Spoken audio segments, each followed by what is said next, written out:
அன்பர்களுக்கு இனிய காலை வணக்கம். முத்தைத்தரு சேனலுக்கு உங்களை வரவேற்பதில் ரொம்ப மகிழ்ச்சி. இந்த முத்தைத்தரு சேனல் அப்படிங்கிறது பார்த்தீங்க அப்படின்னா சிறுவர்களையும் மாணவர்களையும் ஊக்குவிக்கும் வகமாக சொல்லப்படும் சிறு சிறு கருத்துக்களை இந்த முத்தைத்தரு சேனலின் முக்கிய நோக்கம். அந்த வகையில் இன்று நாம் பார்க்க இருப்பது குறுக்கு வழி. குறுக்கு வழி அப்படிங்கிறத கேட்டதுமே அது குறுக்கு வழியில் நாம் செல்ல வேண்டும் என்ற கருத்து அல்ல.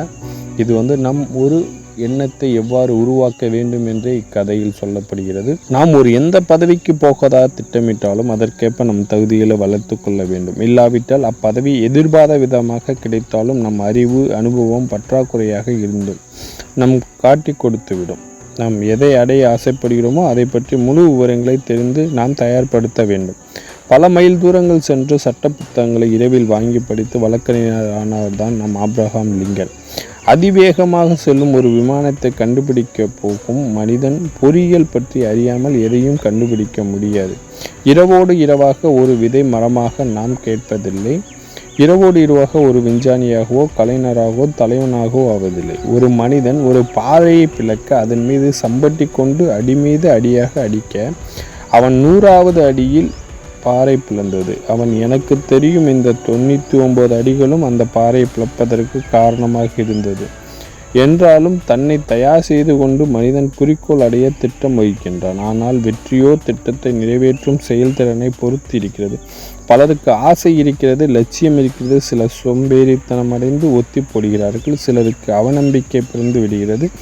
செய்யாமல் இருக்க சிலர் சமாதானம் தெரிகிறார்கள். இதைத்தான் பலரும் சோடா பாட்டில் உற்சாகம் என வேடிக்கையாக குறிப்பிடுவார்கள். சோடா பாட்டிலை திறந்தவுடன் நொங்கும் நுரையுமாக பொங்கும். ஆனால் சிறிது நேரத்தில் பாதி அளவில் தண்ணீராக நிற்கும்.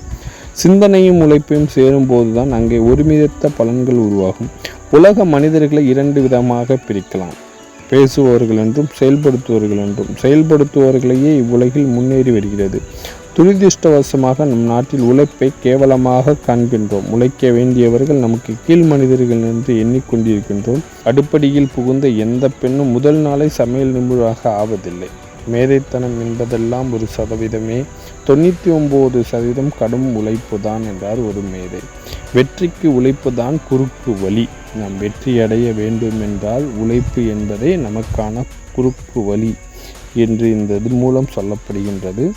மறப்பதில்லை சூரியன் அதை கடமையை செய்ய, ஓய்விருப்பதில்லை பூமி அதன் திசையில் சுற்ற, மறுப்பதில்லை காலம் தகுந்த பாடம் புகட்ட. அதுபோல உழைப்பும் வெற்றியும் தர மறப்பதில்லை. அதனால் நம் உழைப்பே அனைவரின் குறுக்கு வழி என்று சொல்லிக் கொள்கின்றோம். நன்றி.